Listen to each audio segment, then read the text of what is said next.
نن چې محترمو زمونږ کوم کلیپ دی انتهایی دردناک او انتهایی عجیبه غونته دی. زمونږ په ودونو ښادو کې معمولی غلطي وشي، معمولی د هغې غلطۍ د وجې پوره خاندان کې درز غوبلي، کله کله پکې جګړه سازه شي، کله کله پکې مړی وشي، او کله دغه ښادي دا په ماتم باندې دا بدله شي. او دا ولې کېږي؟ دا معمولي غوندې غلطۍ نه کېږي. که تاسو ګورئ دلته کې دا کیمرامین لګیا دی او ویډیو سازي یا تصویران د وباسي، او دی ولاړ دی د سړک په منځ باندې ولاړ دی. دی دلته کې د یو سور په لالچ کې چېرې ماته به پیسې هم میلاو شي، زه به ویډیو ښه شوټ کړمه، و هلته سړک ته ګورې نه که چېرته راباندې ګاډی راشي واسې نه ومې وهي، په دغه پیسو باندې بیا ته څه کړې.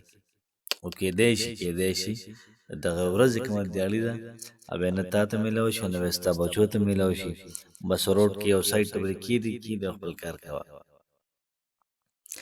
دغه رنګه محترمو ګورئ تاسو څنګه دی د سړک په منځ باندې ولاړ دی، ګاډی رالی او دغه کیمرامین یې وهو، ښځه کونډه شوه. دغه رنګې مور پلار دا به پسې جاړي، او کم چې چا له ویډیو شوټ کوي نو هغه به کېدای شي ګنټه نیمه غم وي، ورځ نیمه به وي، ځکه چې او غم به صرف دا وي چې هلکه به زه ښادي راله تباه کړله، بس صرف دغه خبره به کوي.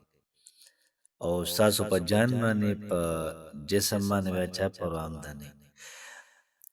نو احتیاط پکار دی، ډېر زیات احتیاط پکار دی.